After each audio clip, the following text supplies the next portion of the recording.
الرحمن الرحیم۔ حضرت عبداللہ بن عمر رضی اللہ تعالی عنہما فرماتے ہیں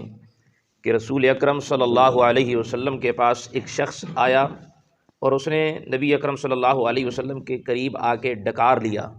یہ جو کھانے کے بعد ہم ڈکار لیتے ہیں نا، تو وہ ڈکار لیا تو نبی اکرم صلی اللہ علیہ وسلم نے فرمایا کہ ہم سے دور ہو جاؤ، اس لیے کہ دنیا کے اندر سیر ہو کے کھانے والا، پیٹ بھر کے کھانے والا سب سے زیادہ بھوکا ہوگا کل قیامت کے دن۔ یعنی جو شخص دنیا کے اندر پیٹ بھر کے کھاتا ہے تو قیامت کے دن اعمال کے حساب سے وہ سب سے زیادہ بھوکا ہوگا، اس لیے کہ اس نے کھانے میں کچھ وقت ضائع کر دیا اور کچھ وقت اسے ہضم کرنے میں ضائع کر دیا، اور کچھ وقت اگر ہاضمہ بگڑ گیا تو پھر اس کے علاج و معالجے کے لیے وہ ادھر ادھر ڈاکٹروں کے پاس، طبیبوں کے پاس بھٹکتا رہا اور اس نے اپنا ایک قیمتی وقت ضائع کر دیا۔ اندازہ لگائیں اس بات سے کہ انسان بندہ مومن کی زندگی کتنی قیمتی ہے، اور اللہ رب العزت نے یہ جو بندہ مومن کو وقت دیا یہ کتنا قیمتی ہے کہ رسول اللہ صلی اللہ علیہ وسلم اپنی ان باتوں سے یہ واضح فرما رہے ہیں کہ جو انسان زیادہ کھاتا ہے اسے چاہیے کہ وہ اتنا کھائے۔ ویسے بھی شریعت کہتی ہے اور شریعت کا مزاج یہ ہے، اتنا انسان کو کھانا چاہیے کہ جس سے انسان زندہ رہ سکے، انسان کی پیٹھ جو ہے وہ تندرست رہ سکے اور سیدھی رہ سکے، کمزوری نہ ہو۔ زیادہ کھانے کی جناب شریعت ترغیب نہیں دیتی اور شریعت پسند بھی نہیں کرتی، اس لیے کہ زیادہ کھانا انسان کو غفلت میں ڈالتا ہے۔ انسان زیادہ کھائے گا تو جناب اسے نیند چڑھی رہے گی، سستی اور کاہلی آئے گی، عبادات کا مزہ نہیں آئے گا۔ پہلی بات تو یہ ہے کہ وہ عبادات کی طرف آ ہی نہیں سکے گا۔ جی کھانے کے بعد اس نے ظاہر سی بات ہے اس کے جناب مزاج نے چارپائی کی طلب کرنی ہے اور نرم و گرم بستر اس نے مانگنا ہے۔ تو مزاج یہ ہے کہ جناب شریعت کا کہ اتنا کھایا جائے کہ جس سے انسان تندرست رہے اور انسان جو ہے وہ عبادات اور ذکر و اذکار جو ہے وہ آسانی کے ساتھ کر سکے۔ تو شریعت یہ کہتی ہے کہ جناب وہ شخص بھی خسارے میں رہا، اس شخص نے بھی نقصان اٹھایا کہ جس نے کھانے میں وقت ضائع کر دیا، ہضم کرنے میں وقت ضائع کر دیا، یا ہاضمہ بگڑ گیا تو جناب علاج معالجے کے لیے ڈاکٹروں کے چکر لگاتا رہا۔ تو اس کے پاس ایک قیمتی وقت تھا کہ جس وقت کے اندر وہ کم کھا کے ذکر اذکار کر سکتا تھا، اپنی قبر و حشر کی تیاری کر سکتا تھا، جناب اپنی موت کے بعد آنے والے جو مراحل ہیں ان کی تیاری کر سکتا تھا،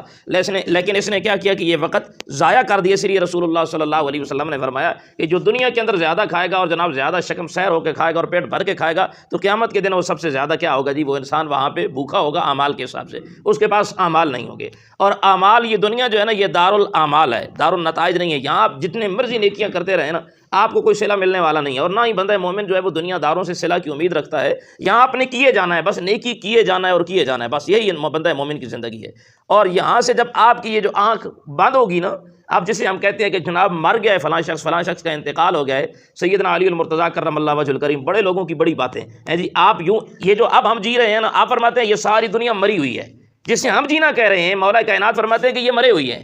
مولا کائنات یہ کب جئیں گے؟ اگر یہ ان کی موت ہے تو جئیں گے کب؟ آپ فرماتے ہیں جب انسان کی یہ دھوکے والی آنکھ بند ہوگی، انسان پہ موت آئے گی، اس وقت انسان جی پڑے گا۔ یعنی جینے سے مراد یہ ہے کہ انسان کو شعور آ جائے گا اور اس وقت انسان کو اپنے اعمال کی قدر و قیمت کا پتہ چل جائے گا۔ سونا جو ہے نا اسے آپ جیب میں لے کے گھومتے رہے نا،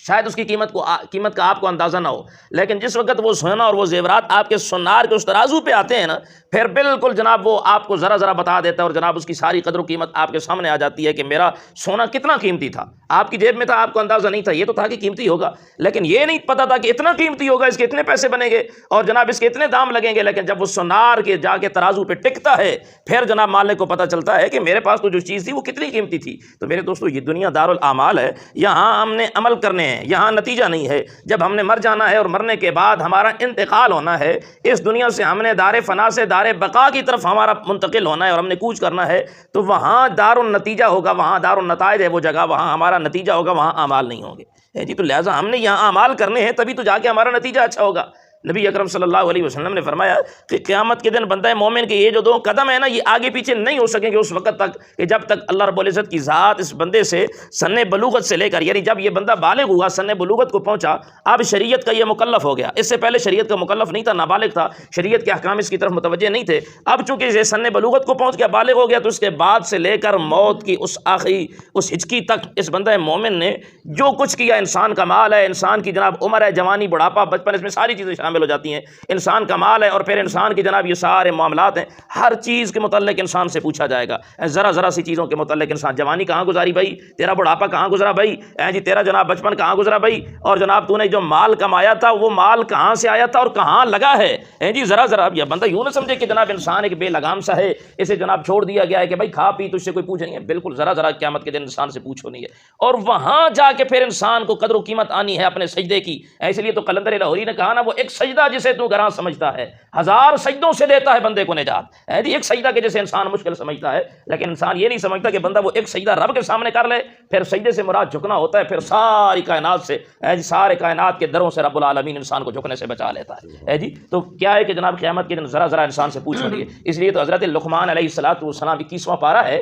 سورہ لقمان ہے، آپ نے اپنے بیٹے کو وصیت فرمائی. نیکی جو ہے نا انسان بس کر دینی ہے آپ نے، اور یہ نہیں سمجھنا کہ یہ تو چھوٹی سی نیکی تھی، پتہ نہیں قیامت کے دن رب العالمین یہ نیکی ہماری کسی کو نظر آئے گی یا نہیں آئے گی. تو حضرت لقمان حکیم جی نے کہا جاتا ہے اپنے بیٹے کو وصیت کی، اور پورا ایک رکوع ہے اور بڑا زبردست پیرا ہے. انشاءاللہ کسی دن جمعے پہ گفتگو اس کے اوپر تفصیل کے ساتھ کریں گے. آپ نے اپنے بیٹے کو نصیحت کی اور فرمانے لگے یا بنی ان تک مثقال حبۃ من خردل فتکن فی صخرۃ او فی السماوات او فی الارض یأت بہ اللہ. اے میرے بیٹے اگر تیری نیکی ذرا سی نیکی بھی ہوگی نا، اور وہ نیکی پہاڑ کے کسی چٹان میں ہو، زمین کے کسی کونے میں ہو، یعنی مطلب یہ کہ تو نے جہاں کہیں بھی وہ نیکی کی ہوگی، ان تک مثقال حبۃ من خردل فتکن فی صخرۃ او فی السماوات او فی الارض یأت بہ اللہ. جب تجھے نیکیوں کی ضرورت پڑے گی نا قیامت کے دن، رب العالمین وہ تیری نیکی جیسے تو دنیا کے اندر سمجھتا تھا کہ میری یہ کوئی نیکی ہے، چھوٹی سی تو نیکی ہے، پتہ نہیں کسی کو نظر آئے گی یا نہیں آئے گی، دنیا والوں نے اسے نہ دیکھا ہو، شاید دنیا والوں کی آنکھیں اس نیکی کا ادراک نہ کر سکیں، اور اس کا ادراک کرنا دنیا کی آنکھوں کے لیے ممکن نہ ہو، لیکن رب العالمین یأت بہ اللہ، اللہ رب العزت اس نیکی کو تیرے لیے لے آئیں گے، سبحان اللہ، حاضر کر دیں گے.